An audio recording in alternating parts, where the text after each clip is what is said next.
Grabing init, idol. Oh, sa sobrang init, napaisip akong gagawa ako ng challenge. Katulad nung napanood ko. Nga magluto sa init ng araw. Tara, magluto tayo.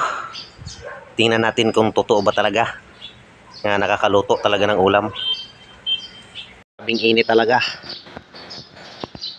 Nakakapaso yung init. Ngayon, idol, sa sobrang init, marami akong napanood na ang init nakakaluto daw ng ulam, itlog, isda. Meron pa akong napanood na pork chop. Sa pamagitan ng init ng araw, nakakaluto sila. Ngayon, susubukan natin kung sino talaga ang nagsasabi ng totoo. Mayroon akong kawali dito. Ibilad ko ito sa init. Ibilad ko ito ng 1 oras bago ko lagyan ng mantika. Bilad ko. Talagang napakainit ka talaga. Grabe, oh. 1 oras ko ibilad yan, idol, bago ko lagyan ng mantika. At lulutuin ko yung ulam. Tama-tama, naubusan ako ng gas. Kapag maluto siya, may ulam ako ngayon. Di ba, idol? Okay, time. 1 hour. Idol, higit sobrang oras na, idol, ang pagbabad ko sa init sa kawali. Ngayon, lalagyan natin ng mantika at iinitin ko ulit siya ng kalahating oras bago ilagay ang isda. Dito na natin malaman at magkaalaman kung totoo ba talaga nga nakakaluto talaga ng ulam ang init sa araw. Lagyan ko na ng mantika, idol. Ito. Talagang napakainit talaga. Tingnan natin. Ayan ang mantika, idol. So kalahating oras ko naman siyang iinitin. Na parang nagano ka rin sa kalan, na iinitin mo ng kawali. Tapos pag init ng kawali, lagyan ng mantika. At iinitin ulit ng mantika bago lagyan ng isda. Okay, time.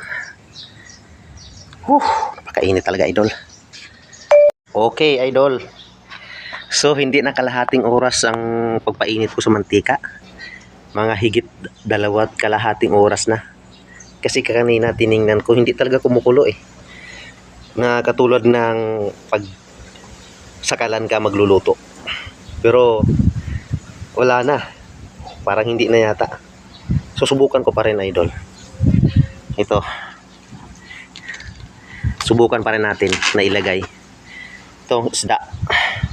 Tingnan natin kung talagang makaluto ba talaga siya.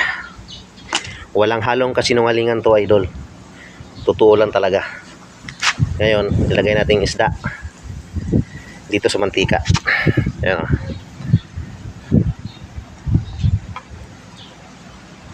Anong nangyari? Wala. Hindi siya makaluto talaga, idol, sa totoo lang. Aywan ko yung iba kung paano nila na pinaluto yun. Kasi kitang-kita ko sa video sa iba na kumukulo talaga. Pero ito wala, oh. Sa sobrang init, hindi man lang siya nakapakulo. Kitang-kita nyo, idol, ah. Ngayon, nahawagan ko yung mantika kung talagang mainit ba talaga. So, mainit siya, idol. Mainit ang mantika. Pati yung kawali, mainit. Sobrang init. Pero, hindi talaga siya makaluto. Yung mantika, mainit, pero hindi talaga siya kumukulo. Ngayon, katulad sa kala na pag mainit ng mantika, kumukulo siya pag ilagay na yung isda. Wala. Pero mainit siya. Mainit siya, idol. Totoo lang. Sa totoo lang, mainit. Pero hindi talaga siya makaluto. Kahit nga sa itlog nga siguro, hindi siya makaluto, idol. Kahit sa sobrang init. So, palpak. Wala akong ulam ngayon, idol. Wala nang gas yung kalan ko. Okay, at least nalaman natin na hindi talaga makapaluto. O kaya ako lang siguro ang palpak. Ang galing nila. Yung napanood ko sa mga content. Ang galing nila, nakakaluto talaga sila. Hindi siguro ako marunong magluto sa init ng araw. Whew.